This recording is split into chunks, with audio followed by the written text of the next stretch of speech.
I should mention that this is actually day 2 now of this project of getting this ship assembled inside the bottle. Yesterday, I spent probably 8.5 hours getting the ship to this point, which is probably twice as long as I've ever spent getting a boat in the bottle before, and I'm not even finished yet. But again, a lot of that was mistakes, correcting mistakes, and overcoming things like that. So, but new day today, and I think we'll get this thing finished up. So again, adding texture to the water now. What I like to use is this stuff right here, acrylic medium gloss gel. It goes on kind of whitish, but it clears up, dries clear. And then I've got these custom made little paint brushes that are bent at crazy angles to reach really tight places. So we'll get started here in just a second. Here we go. All right, I'm going to take a big blob of this gel. I'll try to get a big blob here. There we go.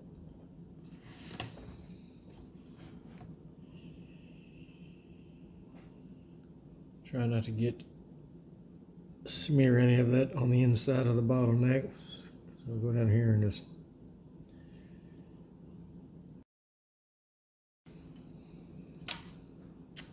all right, then we're gonna go over here and excuse me, gonna go in here and try to push this stuff around, turn it into little waves.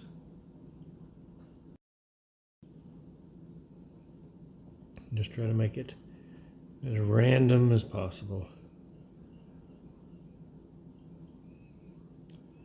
Because there's nothing uniform in water and waves.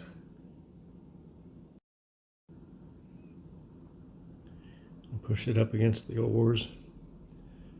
Help them look like that they're penetrating and going underwater.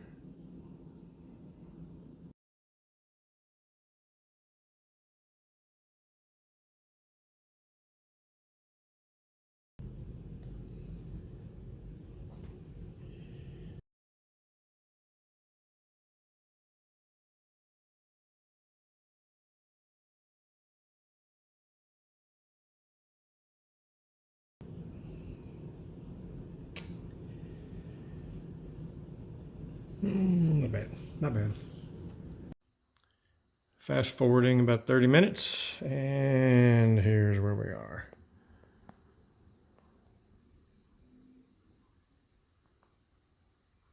So that should dry up fairly clear, and then I'll add some white caps to some of the edges of the waves.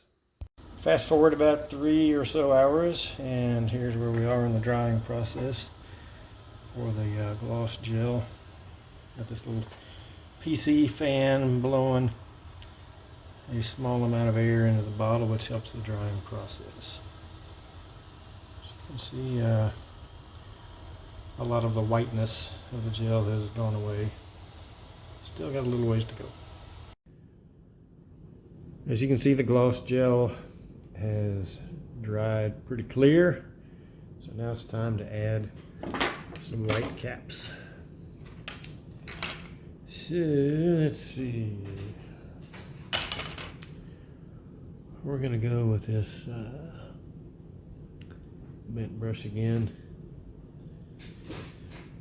Just dab a touch of white paint. You can hardly see it on there. Don't want to go overboard with these white caps.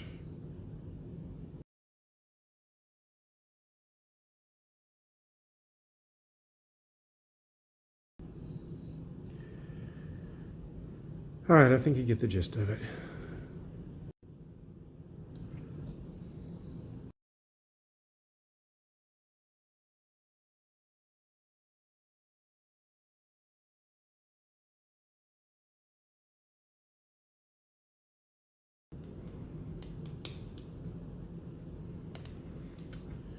All right, I think I'm getting to the other side of the boat where you can't see it, so that's it for this section or segment.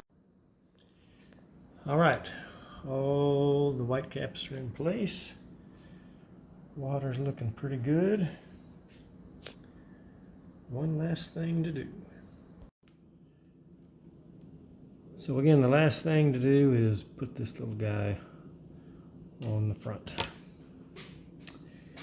And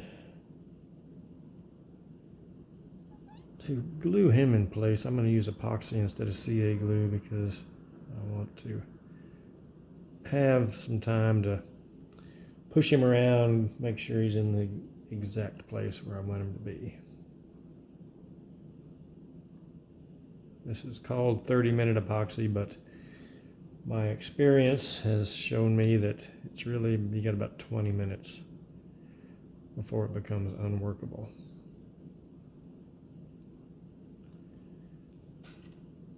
All right, so I'm going to get it on all the points of contact.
All right, that's pretty even on both sides.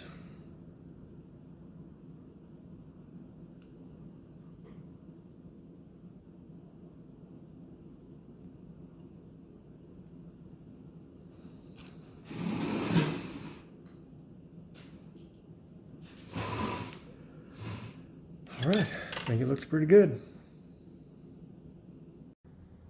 And here she is in all her glory.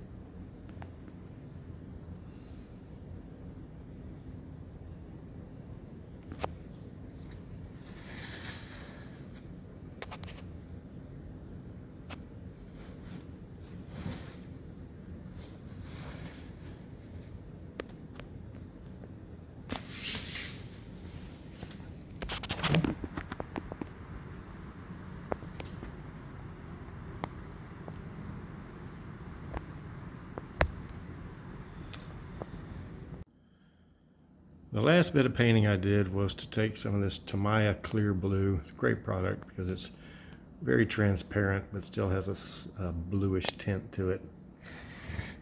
And I actually used it and dabbed it on most of the white caps. I thought they were a little too bright. And plus the clear blue adds a little lighter shade of blue, which would be really what water on top of the waves would look like. It'd be a little bit lighter than the water between the troughs. So